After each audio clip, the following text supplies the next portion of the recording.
नमस्कार। एपीजी पाठशाला हिंदी में आपका स्वागत है। मैं शंभुनाथ तिवारी हूँ।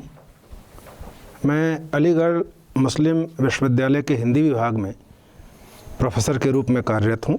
आज हम लोग प्रश्न पत्र हिंदी साहित्य का इतिहास के अंतर्गत उसी अध्ययन की श्रृंखला में रीतमुक्त कविता पर बातचीत करेंगे। इस अध्ययन के पश्चात आप रीतकालीन परिवेश में लिखी गई जो रीतमुक्त कविता है, काव्यधारा है, उसका सामान्य परिचय प्राप्त कर सकेंगे। रीतमुक्त कवियों और उनकी रचनाओं का सम्यक बोध कर सकेंगे। रीतमुक्त कविता की जो प्रमुख प्रवृत्तियां हैं उसके विषय में विस्तार से जान पाएंगे और इस तरह आज रीतमुक्त काव्य के समग्र मूल्यांकन के प्रयास में आप उसका वस्तुपरक और तटस्थ आकलन कर सकेंगे। जैसा कि आप सभी को मालूम है कि रीतकालीन कविता को 3 वर्गों में बांटने का प्रयास किया गया है, जिसमें रीतिबद्ध कविता, रीतिसिद्ध कविता और रीतमुक्त कविता। रीतमुक्त कविता कहने का आशय ये है कि रीतकाल की समय सीमा में रचना कर्म करने वाले वे कवि जो परंपरागत रीत काव्य रचना से अलग स्वच्छंद भाव से काव्याभिव्यक्ति कर रहे थे, वे रीतिमुक्त काव्यधारा के अंतर्गत परिगणित किए जाते हैं। उसे ही स्वच्छंद काव्यधारा के नाम से भी जाना गया है। रीतमुक्त कहने का आशय ही यही है कि हर तरह की रीतिबद्धता से मुक्त, रीत के बंधनों से अलग। जैसा कि रीतमुक्त नाम से ही अनुमान लगाया जा सकता है, रीतकाल की समय सीमा में ही रीतबद्ध कविता के समानांतर रीतमुक्त कविता की एक धारा बह रही थी, जिसे स्वच्छंद काव्यधारा के नाम से भी जाना पहचाना गया है। यह रीतिबद्धता की परंपरागत काव्य रचना के नियमों से मुक्त ऐसी काव्यधारा है जिसकी प्रवृत्ति स्वच्छंद थी और जो कवियों की अंतः प्रेरणा से उन्मुक्त भाव से प्रवाहित हो रही थी।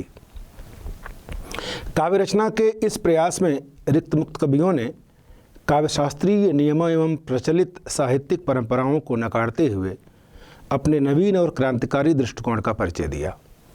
वे रीतिबद्ध कवियों की तरह किसी निश्चित नियमों में बंधने के स्थान पर उनसे मुक्त होकर काव्य रचना करना पसंद करते थे। उन्हें कविता की बधी बधाई परंपरा और पूर्व में प्रयुक्त उपमान एवं प्रतीक तथा कविता के कलेवर को बाहरी तौर पर सजाना संवारना बिल्कुल पसंद नहीं था। उन्होंने अपनी अनुभूतियों को कविता के माध्यम से बहुत सहज रूप में व्यक्त करने का प्रयत्न किया है। वे बहुत उन्मुक्त और नितांत स्वच्छंद भाव से अपनी भावनाओं को व्यक्त करने के पक्षधर कहे जा सकते हैं। तमाम साहित्यिक काव्य रूढ़ियों का परित्याग करते हुए एक नए मार्ग का अनुसरण करने के कारण रीतमुक्त काव्यधारा के कवियों की कविताओं में जो वैशिष्ट्य आ गया है वह उन्हें रीतकाल के अन्य वर्गों के कवियों से बिल्कुल अलग स्थान पर समादृत और प्रतिष्ठित करता है। यद्यपि रीतमुक्त कवि भी किसी न किसी राजाश्रय में ही पनाह पाते थे, क्योंकि ये इस काल की सर्वमान्य विशेषता कह लीजिए, विवशता कह लीजिए, वो थी कि किसी न किसी राजाश्रय में, किसी न किसी दरबार में कवि को पनाह लेना ही है, तो रीतमुक्त कवि भी इसके अपवाद कैसे हो सकते हैं। पर वे अपने ऊपर आश्रयदाताओं के अनावश्यक अंकुश और उनकी काव्य रुचियों से प्रभावित हुए बिना अपने रचनाकर्म में लीन रहते थे। इस काव्यधारा के कवियों ने अपनी तीव्र अनुभूतियों को व्यक्त करने के लिए काव्य को एक साधन या माध्यम के रूप में स्वीकार किया है।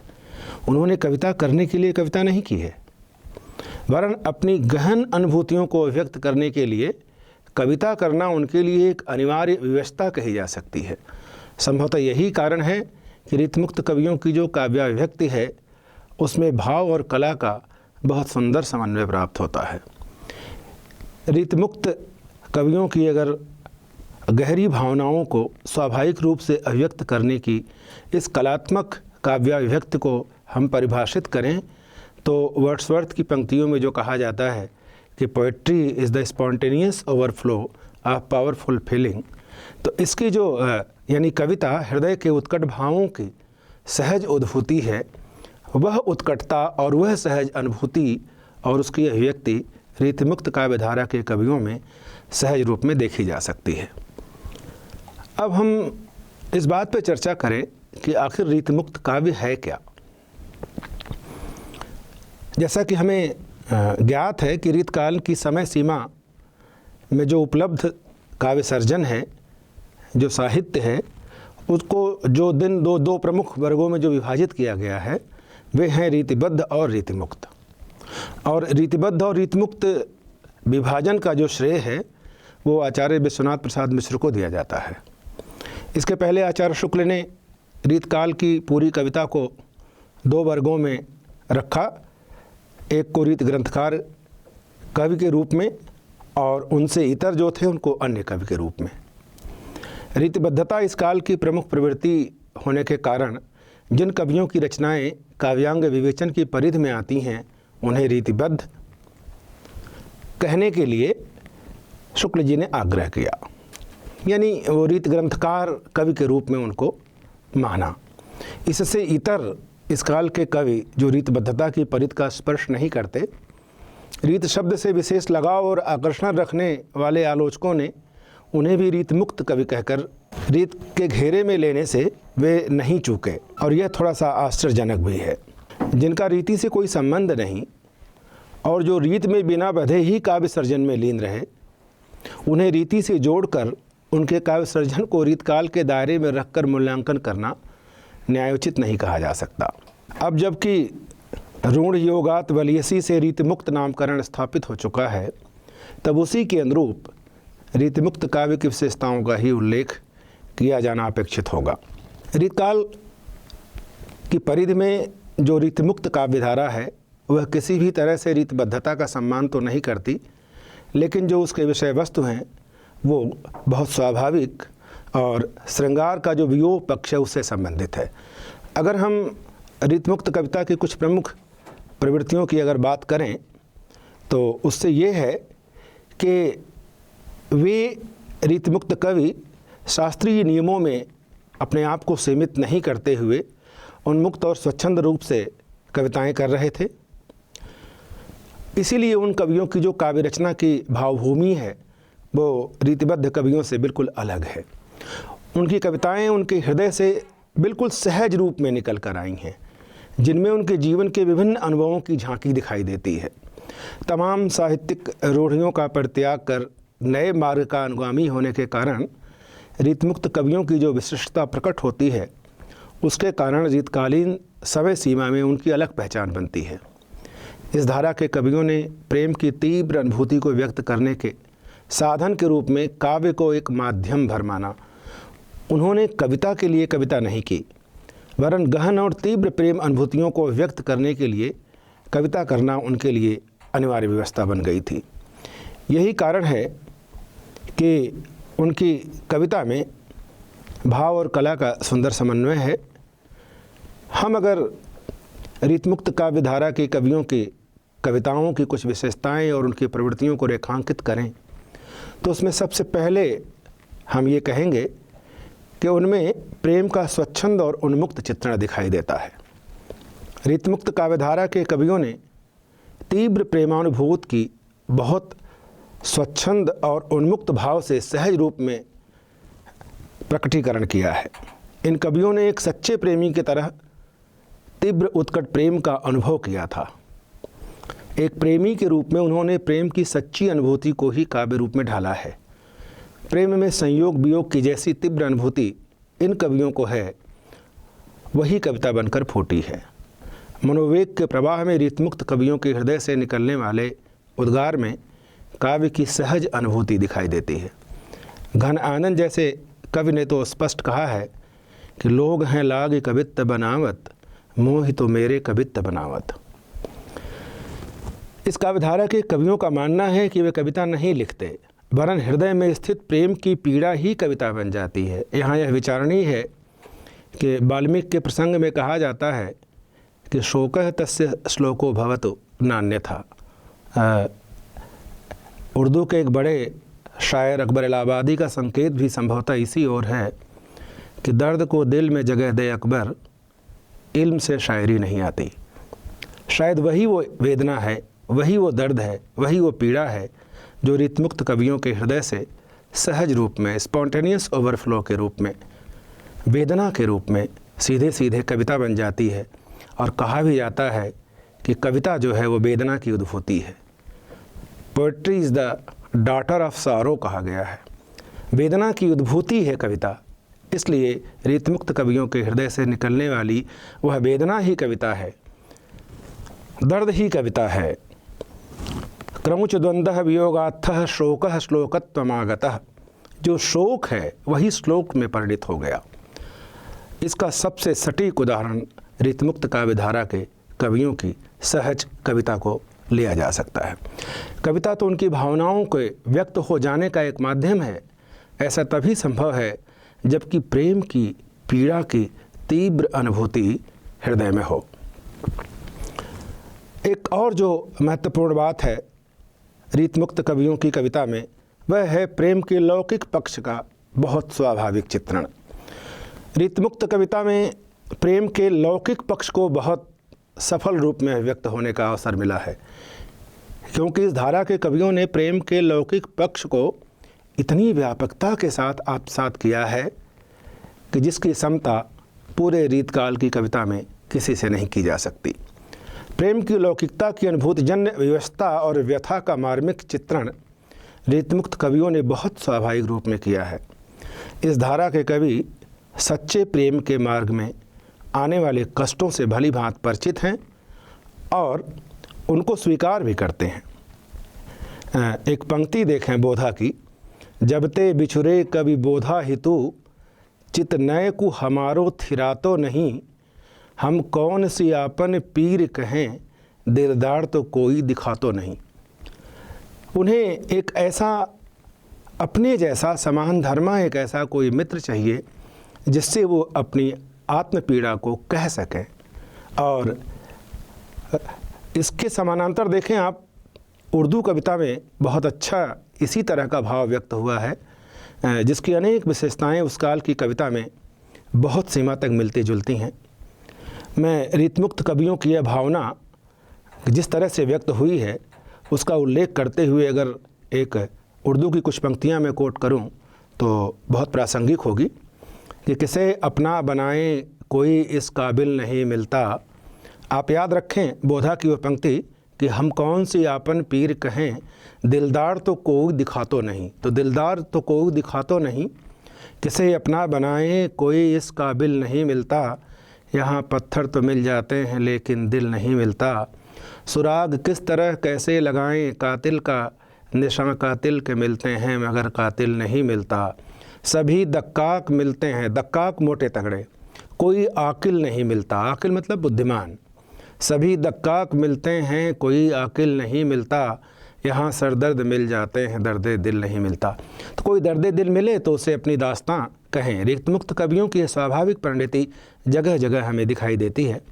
बावजूद इसके वह इस पथ का राही बनना स्वीकार करता है, कष्ट के मार्ग को वो स्वीकार करता है, जानते हुए कि इस पे बहुत सारी तकलीफ़ें हैं, बहुत पीड़ा है, लेकिन वह इस पथ का पथिक बनना स्वीकार करता है। प्रेम की लौकिकता और उसके यथार्थ रूप से परिचित रीतमुक्त कवि प्रेम की इस कठिन स्थिति को सहज ही स्वीकार करने को तत्पर है। वह जानता है कि प्रेम के मार्ग में कितनी बाधाएं हैं और उन बाधाओं को पार करना बहुत आसान नहीं होता। आप देखें कि प्रेम को पंथ कराल महा, तलवार की धार पे धावनो है। ये बोधा की पंक्ति है। प्रेम का मार्ग बहुत कठिन है, तलवार की धार पर चलने जैसा है।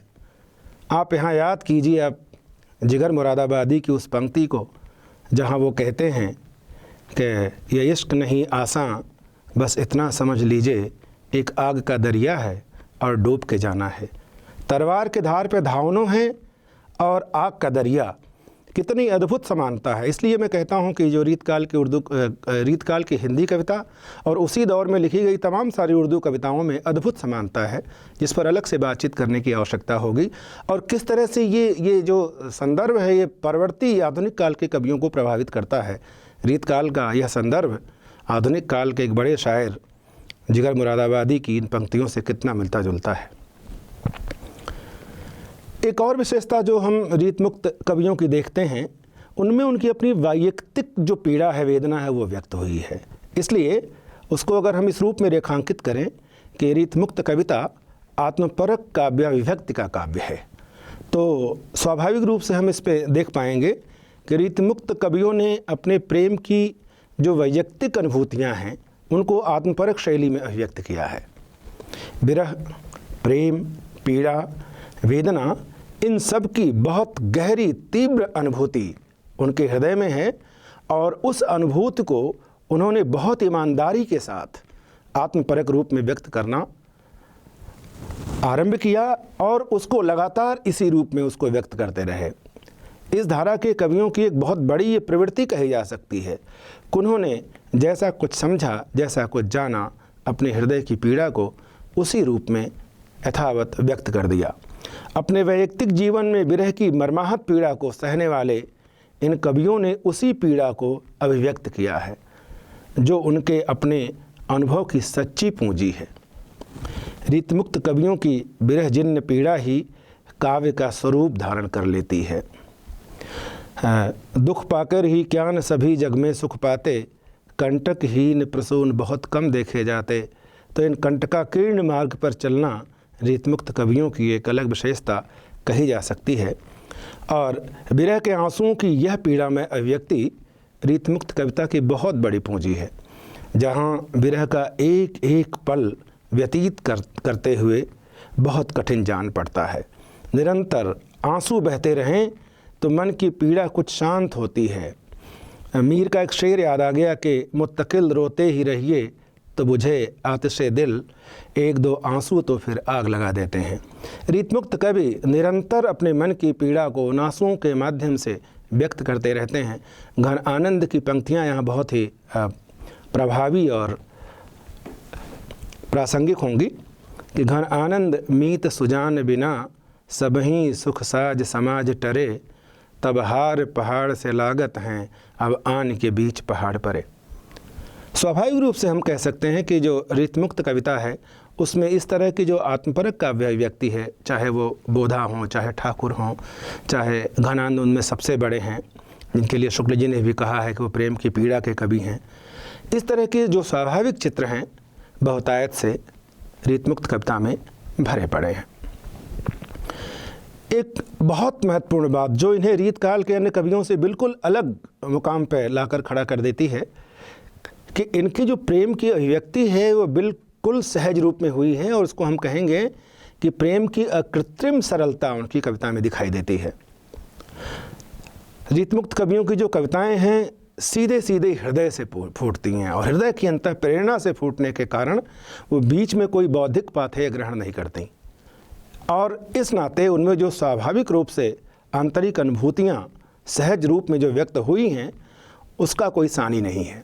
बीच में बिना किसी बौद्धिक पाथेय के आलंबन के, बिना इस धारा के कवियों ने जिस तरह से कविता को एक अकृत्रिम सरलता से सजाया है, उसमें एक निश्चलता है, सहजता है, भावों की गहराई है और सीधे सीधे अभिव्यक्त कर देने की अद्भुत क्षमता है। रीतमुक्त कवि ये जानता है कि अति सूधो स्नेह को मार्ग हैं, जहाँ नए को सयानप बाँक नहीं। तनिक भी टेढ़ापन आपको इस प्रेम के मार्ग से अलग कर सकता है। कबीर ने भी कहा ही था, शायद इसीलिए कहा होगा कि शीश उतारे आपनो। तो खाला का घर नहीं है, प्रेम का घर जो है वो खाला का घर नहीं होता। वो संदर्भ चूँकि दूसरा है, लेकिन प्रेम की सरलता वहाँ पर भी दिखाई देती है और यहाँ रीतमुक्त कवियों में भी यही बात है। इसलिए कह रहे हैं कि जो प्रेम का मार्ग है बहुत सीधा है, बहुत सरल है, तनिक भी उसमें अगर बांकपन है तो आप प्रेम के पथ पर आगे नहीं बढ़ सकते। एक जो और बहुत महत्वपूर्ण बात रीतमुक्त कवियों की दिखाई देती है वो ये है कि उन्होंने परंपरागत काव्य पद्धति एवं काव्य रूढ़ियों का पूरी तरह से परित्याग कर दिया। इसीलिए वे रीतमुक्त हैं कि रीत पद्धति का कोई अनुसरण नहीं करते, वे किसी भी बधी बधाई पर पार्टीज में विश्वास नहीं करते और न केवल उन्होंने परंपरागत काव्य रचना पथ का परित्याग किया, बल्कि काव्य रूढ़ियों से भी अपने को पूरी तरह अलग रखा। काव्यांगों के विवेचन विश्लेषण से उन्हें कुछ भी नहीं लेना देना, और इन सब से अलग इन कवियों ने बिना किसी दिखावे या पांडित्य प्रदर्शन के जो कुछ अनुभव किया उसको बिल्कुल सहज रूप में व्यक्त कर दिया। यही कारण है कि उनकी कविताएं रीतिबद्ध कवियों की तरह बनावटी या बोझिल प्रतीत नहीं होती। रीतिमुक्त कवियों की कविताओं में जो मार्मिकता है वह परंपरागत काव्य रचना पद्धति एवं रूढ़ियों से पूरी तरह मुक्त होने के कारण ही है। एक जो बहुत स्वाभाविक प्रवृत्ति इस काल की कही जा सकती है, बल्कि मैं तो समझता हूँ कि सबसे उल्लेखनीय प्रवृत्ति के रूप में इसे रेखांकित किया जाना चाहिए कि वियोग श्रृंगार की जैसी मार्मिक अभिव्यक्ति रीतमुक्त कवियों के माध्यम से हुई है, वह इस पूरे कालखंड में, इस पूरे रीत काल में किसी भी वर्ग के कवि ने इस तरह की स्वाभाविक पीड़ा को व्यक्त नहीं किया है। वियोग श्रृंगार की अभिव्यक्ति में तो रीतमुक्त कवि बहुत ही बेजोड़ हैं, लासानी हैं, अनुपमेय हैं। रीतमुक्त कवियों का मन विरह की पीड़ा को व्यक्त करने में बहुत ज़्यादा रमा है। वे विरह की तुलना में मिलन को अपनी काव्य कल्पना में कम ही जगह दे सकते हैं। एक सच्चे प्रेमी विरही की तरह विरह वेदना की पीड़ा को ही आत्मसात करने वाले ये कवि संयोग जानते ही नहीं। विरह की पीड़ा में निरंतर रहने वाले ये कवि संयोग को कभी समझ भी नहीं सके। उनके प्रेम की सार्थकता तो विरह की आग में जल कर कुंदन हो जाने से है। निश्चल प्रेम की यह कल्पना हिंदी कविता की अमूल्य निधि है। विरह की अग्नि में जलकर ही प्रेम पूर्णता को प्राप्त होता है। यहाँ याद करें जायसी को, विरह अगिन जर कुंदन होई, निर्मल तन पावे कोई कोई। जो वियोग के कष्टों को सहन कर लेते हैं वही प्रेम की पूर्णता को उपलब्ध होते हैं।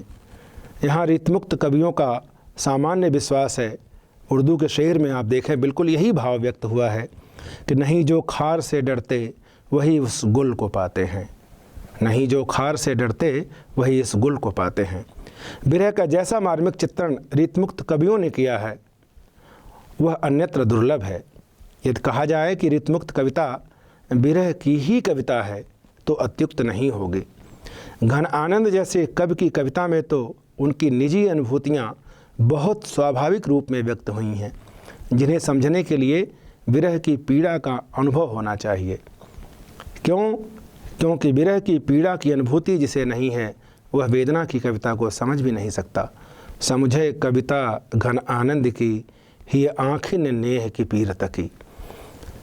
हृदय की आँख चाहिए जिसमें पीड़ा हो, और अगर पीड़ा की उद्भूति नहीं है, पीड़ा की अगर आपकी अभिव्यक्ति नहीं है, पीड़ा को आप नहीं समझ सकते हैं तो घन आनंद की कविता के मर्म को आप नहीं समझ सकते। अपनी आत्मभूतियों को ही कविता में व्यक्त कर देने के कारण इस काव्यधारा के कवियों की जो विरहाभिव्यक्ति है वो बहुत मार्मिक और वेदनापरक कही जा सकती है। विरहजन्य वेदना की अधिकता में विरही की आत्मपीड़ा की स्वाभाविक अभिव्यक्ति इन पंक्तियों में देखें। परकारज देह को धारे फिरो, परजन्य जथारथ वय दर्शो, निधि नीर सुधा के समान करों, सबही विधि सुंदरता सरसो, घन आनंद जीवन दायक हों, कबो मेरियो पीर ये परसों, कबहूँ अबिसासी सुजान के आंगन, मुँह सुआन को लय बरसों। विरह वेदना। अब इन पंक्तियों को देखें। घन आनंद की ये पंक्तियाँ संस्कृत के महाकवि कालिदास के मेघदूत की पंक्तियों से कितनी तुलनीय हैं। बस अंतर केवल इतना है कि मेघदूत में, उत्तर मेघ में, वहाँ पर उस संदेश को ले जाने वाला बादल है और यहाँ पर संदेश को ले जाने वाला पवन है। ठीक उसी तरह से इसको पवन दूत की श्रेणी में रखें कि नायिका यह आग्रह करती है, बल्कि नायक तो कभी कभी स्वयं नायिका के रूप में ही आ जाता है कि कबहूँ बिसासी सुजान के आंगन, मऊ सुवान को लय बरसों। हे पवन, तुम मेरी भावनाओं को उड़ा कर ले जाओ और बादल के रूप में उसे, जो विश्वासघाती जो प्रिया है, उसके आंगन में उस पीड़ा को बरसा दो बारिश के रूप में। और दूसरा यहाँ देखिए, बादल के लिए भी बिल्कुल ठीक वही मेघदूत की परिकल्पना है कि बादल जिस तरह से पानी को अपने साथ ले जाकर उसकी वर्षा कर देता है, वैसे ही वो अपने साथ उस पीड़ा को, उस आंसुओं को अपने साथ ले जाए और जल के रूप में नायिका के पास, उसकी प्रेमिका के पास उसकी बारिश कर दे। इस तरह की जो स्वाभाविक कल्पना है, बहुत मार्मिक कल्पना, रीतमुक्त कवियों की बड़ी सहज विशेषता कही जा सकती है। इस तरह की पीड़ामयी जो अभिव्यक्ति है काव्य की, उसके पीछे उनका सोच ये है कि हम विरह की अनुभूति को इसलिए महत्व देते हैं कि मुझे संस्कृत का एक छंद याद आ गया कि उसमें जहाँ पर नायक ये कहता है कि मुझे अगर संयोग और वियोग में से चुनना हो तो मैं वियोग को चुनूँगा। संगमम विरह विकल्पे वरम विरहो न तु संगमम। अगर मुझे संगम और विरह में चुनना हो तो मेरे लिए वरम विरहो, विरह श्रेष्ठ है, न तु संगमम, मिलन की अवस्था मेरे लिए उचित नहीं है। तो उसका कारण देते हुए कहता है कि संगमम काले सा एका, संगम की अवस्था में जो प्रिया है वो अकेली एक होती है। विरहे तन्मयम भुई, और विरह की अवस्था में पूरा विश्व, पूरी ये प्रकृति, पूरा ये यूनिवर्स कह सकते हैं आप कि वह प्रिया में हो जाता है। संगमम विरह विकल्पे वरम विरहो न तो संगमम, संगमम काले सा एका विरहे तन्मयम भुई। तो पूरा जो भुवन है, पूरा जो संसार है वो प्रिया में हो जाता है, इसलिए मैं विरह को चुनूँगा। और मेरा अपना ये मानना है कि जो रीतमुक्त कवि हैं इसी कारण से वियोग श्रृंगार को बहुत अधिक महत्व देते हैं और उसकी बड़ी स्वाभाविक अभिव्यक्ति, क्योंकि उनको चतुर्दिक अपनी जो विरहानुभूति है वह व्यक्त होती हुई दिखाई देती है, जिसमें प्रिया के चित्र दिखाई देते हैं। रीतमुक्त कवियों की स्वाभाविक दृष्टि सौंदर्य चित्रण पर तो नहीं रही है, लेकिन जब कविता लिखी जाएगी तो कविता में सौंदर्य के चित्र न हों, ये कैसे हो सकता है। लेकिन जिस तरह से रीतिबद्ध कवियों ने या रीतिसिद्ध कवियों ने सौंदर्य के सायास चित्रण किए हैं और उनमें एक तरह से कृत्रिमता आ गई है, उससे अलग जो रीतमुक्त कवि हैं उनका जो सौंदर्य चित्र है बहुत स्वाभाविक और मोहक और सहज है। उनमें कोई कृत्रिमता नहीं है, बल्कि वो अकृत्रिम सरलता से विभूषित हैं। वे रीतिबद्ध कवियों की तरह तड़क भड़क के साथ सौंदर्य के बाह्य पक्ष से अलग रीतमुक्त कवियों को ने बहुत निश्चल भाव से आंतरिक सौंदर्य को सराहा है। उनकी सौंदर्यपरक दृष्टि स्थूल नहीं बल्कि बहुत सूक्ष्म है। बाहरी सौंदर्य के स्थान पर आंतरिक सौंदर्य को महत्व देने के कारण रीतमुक्त कवियों ने उसे बहुत बारीकी के साथ समझकर कविता में उतारा है। ऐसे सौंदर्य चित्रण में उनकी दृष्टि बहुत जागरूक और परिष्कृत है। आंतरिक सौंदर्य की पारखी दृष्टि रखने वाले इस धारा के कवि नायिका के प्रत्येक हाव भाव में एक मोहक सौंदर्य की कल्पना करते हैं। उसके बोलने, उसकी चितवन, उसकी हंसी, उसके अन्य हाव भाव में सौंदर्य ही सौंदर्य दिखाई देता है, क्योंकि वह सौंदर्य की साकार प्रतिमा है। लाजन लपेटी चितवन भेदभाव भरी, लसत ललित लोल चल तिरछान में, छबिको सदन गोरो बदन रुचिर भाल, रस निचुरत मीठी मृदु मुस्कान में। वो छब की साकार प्रतिमा है, छब का गोरा सदन है, प्रासाद है, महल है, और उसके बोलने में रस निचुड़ता है। जब वो मीठी मंद मुस्कान करती है नायिका तो उसकी मुस्कान से रस निचुड़ता हुआ दिखाई देता है। रीतमुक्त कविता में इस तरह के आंतरिक सौंदर्य की अनुभूति और उसकी अभिव्यक्ति बहुत मनमोहक तरीके से दिखाई देती है और बहुत सारे चित्र इस तरह से जगह जगह आपको देखने के लिए मिलेंगे।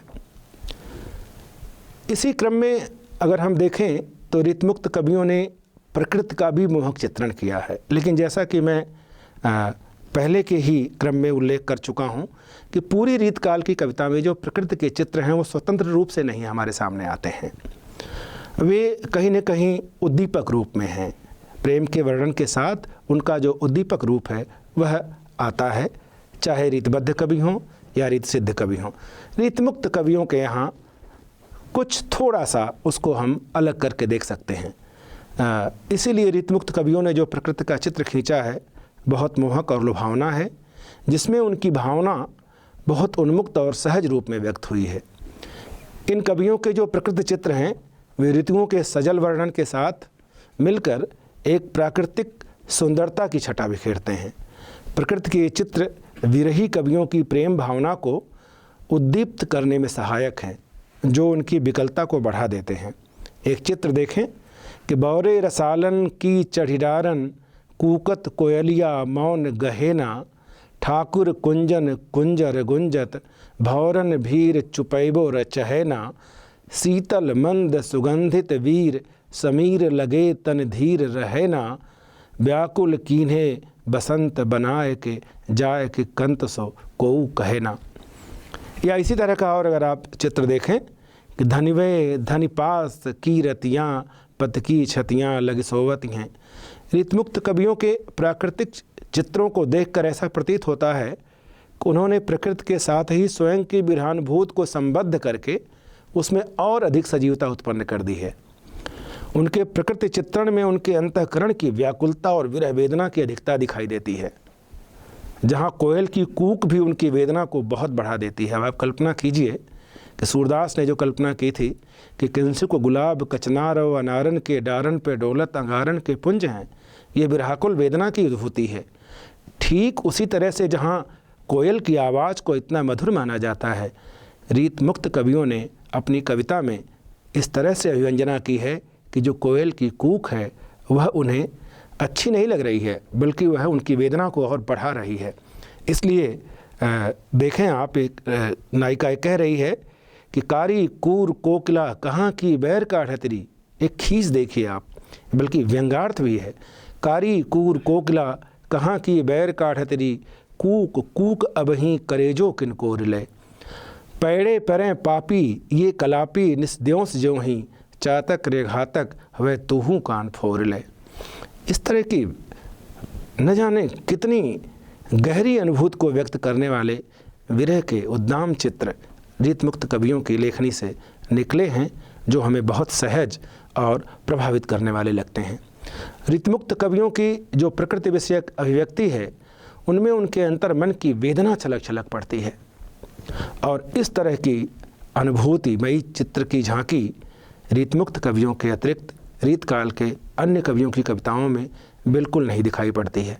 इसलिए इस तरह की वेदना की जो मार्मिक अभिव्यक्ति है प्रकृति के माध्यम से, वह रीतमुक्त कवियों की एक अलग विशेषता कही जा सकती है। जहाँ तक कविता को व्यक्त होने के माध्यम के रूप में भाषा का सवाल है, यहाँ भी रीतमुक्त कवियों ने बहुत सहज भाषा का प्रयोग किया है, क्योंकि स्वाभाविक रूप से जब मन की सहज अभिव्यक्ति आप सहज भाषा के माध्यम से नहीं करेंगे तो वो अभिव्यक्ति न होकर एक बनावटी हो जाएगी।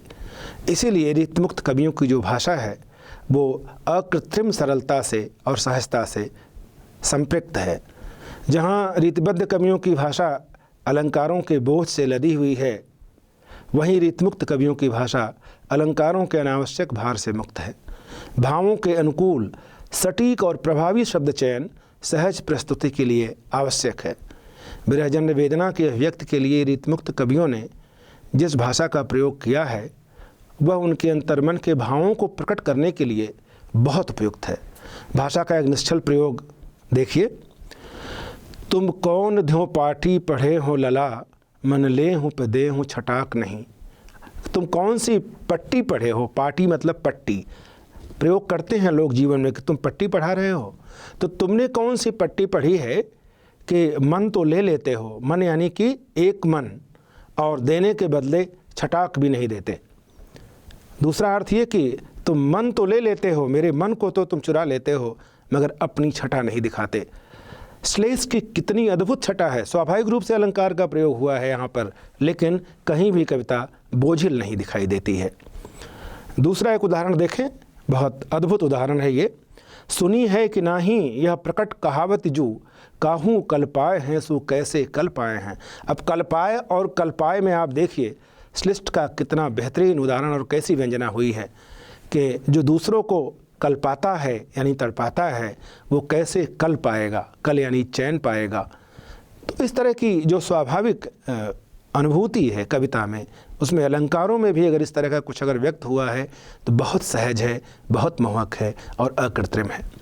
इस तरह अगर भाषा का सहज, सरल और प्रभावी मोहक रूप देखना हो तो रीतमुक्त कवियों में आप देख सकते हैं जो उनकी बहुत बड़ी विशेषता है, जो अन्य धारा के कवियों में नहीं है, और यही वो विशेषता है जो उन्हें अन्य कवियों से अलग करती है। हृदय से सहज रूप में उमड़े भावों के लिए जैसी भाषा की अपेक्षा होती है, वैसी भाषा रीतमुक्त कवियों की वाणी से स्वतः फूटी है। उनकी भाषा प्रयोग को देखकर शुक्ल जी का एक कथन बहुत महत्वपूर्ण है, प्रासंगिक है, जहाँ पर शुक्ल जी ये कहते हैं कि भाषा पर जैसा अचूक अधिकार इनका था, यानी रीतमुक्त कवियों का, या उनमें घन आनंद को आप ले लीजिए, वैसा और किसी कवि का नहीं। भाषा मानो उनके हृदय के साथ जुड़कर ऐसी वशवर्तिनी हो गई है कि ये उसे अपनी अनूठी भावभंगी के साथ जिस रूप में चाहते थे उस रूप में मोड़ सकते थे। आपको ये बताना चाहूँगा कि रीतमुक्त कवियों में जो महत्वपूर्ण हैं उनमें घन आनंद उसी तरह से सर्वोच्च कवि हैं जिनको प्रेम की पीड़ा का कवि कहा जाता है, और उनकी रचनाएं बहुत समादृत हैं हिंदी में। उसके बाद आलम का नाम लिया जाता है, और बोधा अन्य कवि हैं, और ठाकुर भी इसी वर्ग के कवियों में सम्मिलित किए जाते हैं। हम अगर रीतमुक्त कविता पर समग्र रूप से बातचीत करें और अपनी बात को सूत्रवत सार में प्रस्तुत करें तो यह कह सकते हैं कि रीतकाल की जो समय सीमा है उसमें रीतिबद्ध और रीतिसिद्ध काव्य धारा से अलग जो स्वतंत्र और स्वच्छंद भाव से काव्य रचना करने वाले कवियों का जो एक वर्ग था, उनको रीतमुक्त कवि के रूप में रेखांकित किया जाता है। वैसे जो रीतमुक्त कविता धारा के जो स्वच्छंद काव्य अभिव्यक्त करने वाले कवि हैं, उनकी अलग अलग पहचान बनती है। रीतमुक्त कवियों में रीत का कोई विधान नहीं है, और जब रीत का कोई विधान नहीं मिलता तो उन्हें रीत की परिधि में लेना भी उचित नहीं जान पड़ता। इसीलिए ध्यान दीजिए, शुक्ल जी ने उनको अन्य कवि के रूप में रेखांकित किया है। इसलिए कुछ लोग और ये कहते हैं कि भाई इनको आप रीतमुक्त न कहिए, बल्कि स्वच्छंद काव्यधारा के कवि के रूप में स्वीकार कीजिए, और इस तरह से बहुत सारे नामकरण इनके किए गए हैं। लेकिन अगर हमें देखें तो इन कवियों की जो काव्य रचना की जो अन्विति है, उसका जो फलक है वो बहुत विस्तृत है और उच्च भावभूमि पर स्थित है। रीतमुक्त काव्यधारा के कवियों की जो प्रमुख प्रवृत्तियां हैं, उनमें एक सबसे जो महत्वपूर्ण बात है वो ये है कि लोक जीवन में उनकी गहरी आस्था है। लोक जीवन से गहरी संपृक्तता, भक्ति भाव का प्रकटीकरण आदि भी उनकी कविता में मुखरित हुआ है, जो उनकी काव्यात्मकता को, रचनात्मकता को बहुत विस्तार देता है। अपनी अनुभूतियों को सहज रूप में काव्य के माध्यम से व्यक्त करने में रीतमुक्त कवियों की तुलना रीतकाल के अन्य किसी कवि से नहीं की जा सकती। प्रेम के उन्मुक्त चित्रण में इन कवियों की भावनाएं बहुत स्वाभाविक और मर्मस्पर्शी रूप में प्रकट हुई हैं। प्रेम के लौकिक पक्ष के निरूपण के साथ ही आत्मपरक काव्याभिव्यक्ति अकृत्रिम सरलता के साथ व्यक्त करना रीतमुक्त कवियों की एक बहुत बड़ी विशेषता है। संयोग और वियोग की मार्मिक अभिव्यक्ति में भी ये कवि अपना कोई सानी नहीं रखते। सौंदर्य चित्रण, प्रकृति चित्रण आदि में रीतमुक्त कवियों की भावनाएं बहुत सहज रूप में व्यक्त हुई हैं। इन सभी अभिव्यक्ति के लिए रीतमुक्त कवियों ने जिस अकृत्रिम और सहज सरल भाषा का प्रयोग किया है, वह रीतमुक्त कवियों को अलग स्थान दिलाती है। कह सकते हैं कि रीतकाल में रीत काव्य का व्यापक विस्तार दिखाई देता है, जहाँ काव्य रचना की विविध धाराएं प्रवाहित हो रही होती हैं, और इसी काल में जो प्रवाहित रीतमुक्त काव्यधारा अपनी अनेक खूबियों, अपनी अनेक विशेषताओं के कारण रीतकाल की समूची काव्यधारा में अपना अलग महत्व और विशिष्ट स्थान रखता है।